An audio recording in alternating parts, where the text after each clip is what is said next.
Пробитые колеса, машина застряла, а вокруг лес.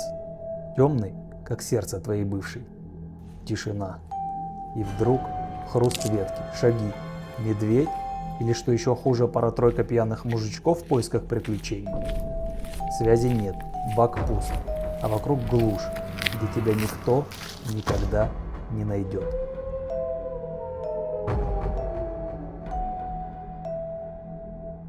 Но спокойно, это не поворот не туда, это мои будни. Привет, меня зовут Юрий Дарий, я блогер и путешественник, который чаще всего ездит один. За эти годы я повидал все.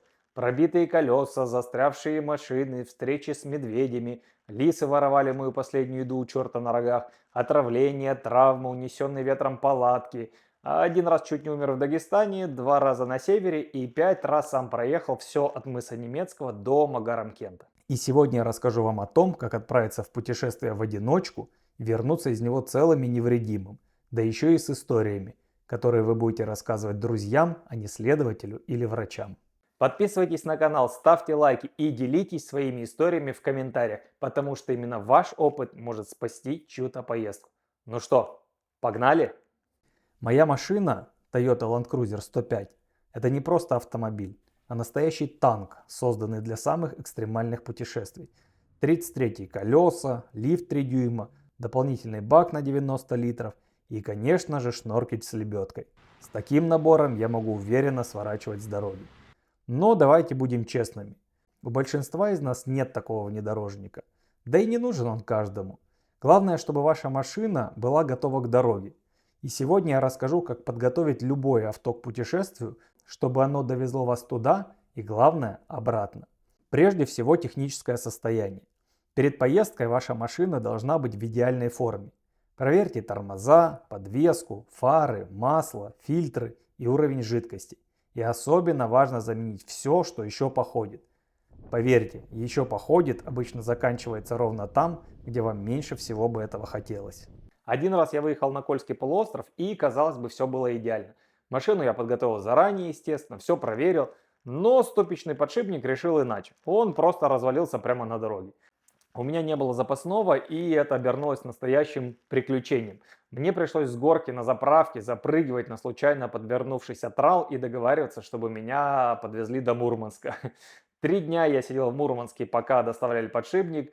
3 дня без дела, конечно, грустно, но зато я успел посмотреть город. Конечно, для путешествия это все равно был опыт. Но если бы это произошло где-нибудь в тундре, последствия могли бы быть совсем другими. Кстати, а когда вы последний раз проверяли аптечку и огнетушитель? Если ответ никогда, самое время этим заняться. Аптечка должна быть полной и доступной, например, под сиденьем водителя. Огнетушитель рабочим и закрепленным. Если он валяется в багажнике под кучей сумок, считайте, что его просто нет. А теперь о том, что обязательно должно быть в машине вне зависимости от ее типа. Во-первых, запаска и инструменты. Во-вторых, базовые запчасти. Даже если вы не собираетесь чинить машину сами, ремни, комплект лампочек, тормозные колодки, масло и ступичные подшипники могут спасти вашу поездку. Запчасти и инструменты – это аптечка вашего автомобиля. Возьмите изоленту, стяжки, лопату и армированный скотч. Да-да, именно скотч спас больше машин, чем все механики мира. И никаких незакрепленных вещей в салоне. Все либо зафиксировано, либо лежит в отсеках спальника. Это не только удобнее, но и безопаснее. Поверьте, на хорошем рельефе все не прикрученное к полу точно устроит дискотеку в вашей машине. Подготовка машины – это не просто формальность. Это про технику, безопасность и уверенность в дороге. Ведь не важно, на чем вы ездите. Главное вернуться домой целым и невредимым. Но путешествия начинаются не с дороги, а с маршрута. Планирование – это невидимый, но самый важный этап. Он сделает вашу поездку либо незабываемой, либо незабываемой, но совсем уже по другим причинам, которые вам вряд ли понравятся. Как я планирую свой маршрут? Беру чашечку кофе или чего-нибудь покрепче, если маршрут обещает быть веселым, и сажусь за карты. Яндекс.Карты, Google Maps, Осмонд, а иногда и старые добрые бумажные карты. Особенно если это глушь, где кроме медведей спросить дорогу и не у кого. И не забывайте про тематические форумы и YouTube. Никогда не пренебрегайте опытом других путешественников. Ну, например, моим. На маршруте я обязательно отмечаю заправки, автосервисы и магазины запчастей. И стараюсь строить маршрут так, чтобы иметь возможность дойти до них пешком, потому что таскать оторванный рычаг 100 км по тундре – удовольствие сомнительное. Также стоит заранее подумать о местах для ночлега, чтобы если что-то пойдет не так, не пришлось ночевать на обочине. О ночевках мы дальше еще поговорим. Когда едешь один, это, наверное, основной страх для начинающих путешественников. Палатка, незнакомый лес, ночь, ты один. Бррр. И казалось бы, все просто. Изучил карты, отметил важные точки, составил маршрут. Но даже у меня с моим опытом бывают ошибки. Вот в последней поездке в Карелию я поехал на гору Ватавара. Место потрясающее. Но перед выездом я не посмотрел маршрут, просто прыгнул в тачку и решил, что разберусь по пути. В итоге я выбрал, естественно, самую ужасную дорогу. Мы потратили весь день на борьбу с бездорожьем, вырвали пороги, оторвали защиту, и вообще ситуация была близка к катастрофе. Конечно, было весело и здорово. Мы испытали машину, себя, но все могло закончиться немного иначе. А по сути, если бы я изучил просто карты и видя о том, как туда доехать, то легко нашел бы альтернативный маршрут, по которому можно проехать, ну, практически на априори. Если еще не смотрели фильм о Карелии, кстати, посмотрите, все говорят, что он классный. Теперь о том, как готовить маршрут, если у вас нет внедорожника или вы только начинаете свои путешествия. Во-первых, оценивайте реальность маршрута. Ваша Kia Rio не осилит тракторную колею, даже если вы думаете, что чуток поднажать и она проскочит. Во-вторых, всегда ищите альтернативу. Один маршрут – это риск, а два – это уже шанс. И, наконец, оставляйте запас по времени. Никогда не планируйте ехать впритык к закату. Искать место для ночлега в темноте – челлендж даже для бывалых. Еще одно правило. Всегда сообщайте, куда направляетесь. Это сэкономит МЧС пару дней на ваше спасение. Я всегда отправляю маршрут друзьям или родственникам. Если к условленному времени я не выхожу на связь, они знают, куда звонить и где меня искать. И, конечно, погода. Даже если сегодня светит солнце, завтра это место может превратиться в болото или снежную пустыню. Проверяйте погоду. Это простое действие, которое сэкономит вам много нервов и сил. В идеале уточните у местных, как они проверяют погоду. Например, на севере часто смотрят норвежский прогноз погоды, потому что он точнее. А еще на севере не забудьте скачать расписание приливов и отливов, чтобы утром ваш прекрасный пляж, где вы разбили лагерь, не превратился в море случайно. Путешествие начинается с плана. Если вы думаете, что все решится на месте, вы либо супергерой, либо просто не представляете, сколько нервов и денег можно сэкономить, заложив время на подготовку. Кстати, не забудьте снять наличку в банкомате с запасом. Не везде принимают карты и есть банкоматы. Ну а мы едем дальше. Готовность машины и маршрут – это только начало. Итак, друзья, поговорим о самом важном – еде и воде. Путешествие – это не только красивые виды, но и суровая необходимость поддерживать себя в форме. Иначе к обеду вы будете изможденными, и какая тогда радость от поездки. Первое и главное правило – всегда берите с собой воду. Неважно, едете ли вы на один день или на неделю, минимум 5 литров на человека в день. Даже если кажется, что пить совсем не хочется, вода нужна не только для утоления жажды. Это умывание, готовка и, прости господи, решение неожиданных ситуаций. Ну, например, если было очень страшно на маршруте. А я однажды понял это на собственном опыте. Было это на юге, жара за 40, машина перегрелась, а до ближайшего магазина 30 километров пешком. А у нас на троих осталось всего 200 грамм воды. И в тот момент стало ясно, что вода – это буквально жизнь. И теперь я всегда беру с собой минимум 5 литров воды на человека. И поверьте, если вы сделаете то же самое, никогда не пожалеете. Теперь про еду. Все зависит от формата вашей поездки. Если вы на машине, берите продукты с длительным сроком хранения. Консервы, крупы, орехи, сухофрукты, галеты. Главное не оказаться на середине маршрута с парой йогуртов, которые через 3 часа уже можно выбрасывать. Туристическая горелка – ваш лучший друг. Даже если вы не собираетесь варить суп, согреть воду для чая или разогреть еду – уже огромное удовольствие. А вот костры – это уже отдельная тема. Во-первых, они запрещены в некоторых местах. Во-вторых, дрова есть далеко не везде. Например, на Кольском полуострове в тундре их просто нет. Если вы планируете все же готовить на костре, в некоторые места лучше взять дрова с собой, чтобы не оказаться в ситуации, где даже травы вокруг не найдешь. Ну и постарайтесь не сжечь все вокруг, как кто-то в прошлом году на Кольском. Кто уже смотрел фильм о Кольском, понимает, о чем я и насколько это было небезопасно. А если вы предпочитаете питаться в дороге, то тут тоже важно подходить к выбору с умом. Останавливайтесь только в проверенных кафе или там, где много дальнобойщиков. Пусть это и не будет изысканной кухней, но зато шансов отравиться будет минимум. А вот от беляшей на трассе у бабушек лучше отказаться. Да, они пахнут вкусно и кажется, что это недорогой перекус, но скорее всего все, что вы получите, это банальное отравление.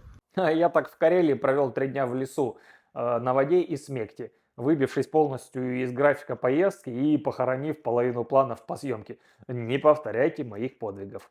Вообще, если вы едете в путешествие, а не в гастрономический тур, лучше выбрать более простую еду.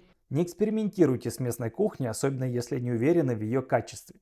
Конечно, хочется попробовать все, но проявите осторожность. Отравление в путешествии может испортить всю поездку, а иногда и заставить ее прервать.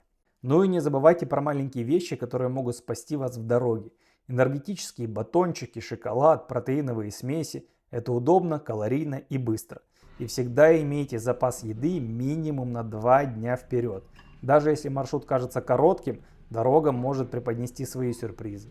Если вы путешествуете с собакой, как я, позаботьтесь и о ней. Запас воды для питомца, складная миска и контроль, чтобы собака пила достаточно. Для них дорога не менее утомительна, чем для нас. Итак, день подошел к концу и пора решить, где провести ночь. От этого выбора зависит не только ваш комфорт, но и безопасность. Есть всего 3 варианта: гостиница, машина или палатка. Ваш ночлег — это не только о том, где поспать. Это ваш щит от сюрпризов, которые могут возникнуть в темноте. Вот почему важно выбрать место с умом. Гостиница — самый очевидный и простой способ, но и здесь есть свои тонкости. Во-первых, старайтесь бронировать номера заранее, особенно если отправляетесь в популярные места. Так вы сэкономите и деньги, и нервы. Во-вторых, выбирайте гостиницы с охраняемой парковкой, ведь ваша машина — это не только средство передвижения, но и мобильный склад. И последнее. Если место вызывает хоть малейшие сомнения, не останавливайтесь. Если гостиница кажется плохой или небезопасной, то скорее всего вам не кажется. Если гостиница не подходит, машина может стать вашим домом, как в моем случае. Главное правило — никогда не ночуйте прямо у дороги. Да, может быть очень тяжело найти силы, чтобы отъехать, но это важнее, чем кажется. Во-первых, шумно. Во-вторых, это просто небезопасно. Лучший вариант — стоянка дальнобойщиков или заправка. Да, здесь мало романтики, но зато есть люди, которые могут помочь, если что-то случится. Если же вы решили остановиться в уединении, выбирайте место, где вас не видно с дороги. И, конечно, не забывайте запирать двери и держать телефон заряженным. Ну, а теперь о самом интересном – ночевка в палатке. Здесь важно понимать одно: чем дальше от дороги, троп и особенно красивых видов, тем лучше. Живописные места хороши днем, но ночью они могут привлечь лишнее внимание. От шумных компаний до случайных охотников.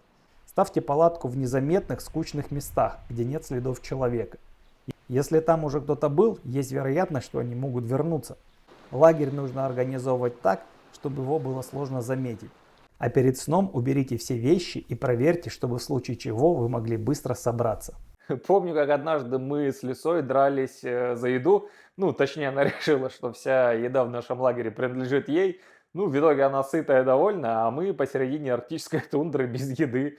Ну, неприятно, конечно, но, может быть, она избавила нас от более крупных и назойливых гостей, утащив небрежно оставленную под машиной еду. И помните, что ночлег — это не проверка на выносливость, а ваш способ восстановить силы. Будь то гостиница, машина или палатка, важно, чтобы утро началось спокойно и с новыми силами для следующих приключений. Путешествие в одиночку на машине — это одновременно свобода и вызов. Вы сами решаете, куда свернуть, где остановиться и что посмотреть. Это полная независимость, где нет графиков и чужих правил, но вместе с этой свободой приходит и ответственность. Только вы отвечаете за маршрут, машину, безопасность, и именно это часто пугает. А вдруг машина сломается? А если не хватит топлива? А если вы потеряетесь? Эти вопросы возникают у каждого, кто впервые задумывается о самостоятельном путешествии. И знаете что? Они абсолютно нормальны. Даже у меня, несмотря на мой опыт, перед каждой поездкой возникают мысли. А точно ли я все проверил? А если что-то пойдет не так? Но именно преодоление этих страхов делает путешествие по-настоящему захватывающим. Каждый раз, когда вы справляетесь с трудностями, вы открываете не только новые дороги, но и самого себя.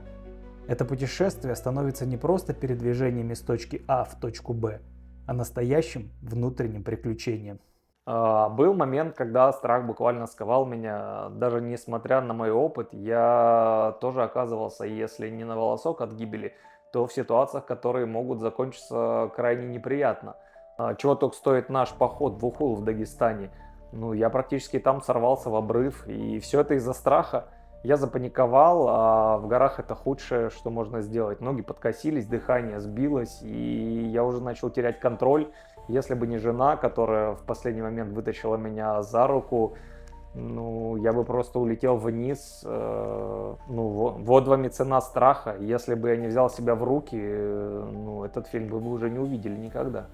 Или вспомнить тот случай в тундре. Мы остановились, чтобы поставить лагерь, и тут буквально из кустов выскакивает мама-медведь с двумя медвежатами. Ну, увидеть медведя в дикой природе — это красиво, конечно, но только если сидишь в безопасной машине или смотришь документальный фильм. А когда тебе лагерь нужно ставить в нескольких сотнях метрах от них, это совсем другая история. И сердце колотится, и мысли страшнее одна другой. А вдруг придут, а если почувствуют запах еды? Но паника в таких ситуациях худший советчик. Эти моменты напомнили мне главное. Страх – это нормально, он не должен вами управлять. Учитесь его преодолевать, и вы увидите, как мир открывается с новой, совершенно другой стороны.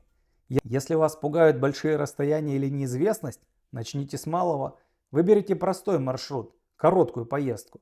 Проверьте машину, составьте план, подготовьтесь к возможным сложностям, а главное, доверьтесь себе. Ведь каждая трудность на пути – это еще один шаг к вашей внутренней свободе. Так что отправляйтесь в путь с головой, но не забывайте брать сердце. Путешествие – это не только приключения, но и вызовы, которые делают нас сильнее. Берегите себя, готовьтесь заранее, и пусть каждое ваше путешествие заканчивается дома. И, конечно, подписывайтесь на наш канал, чтобы не пропустить еще больше историй, красивых мест и полезных советов. До новых встреч в очередных невероятных уголках нашей планеты. Пока!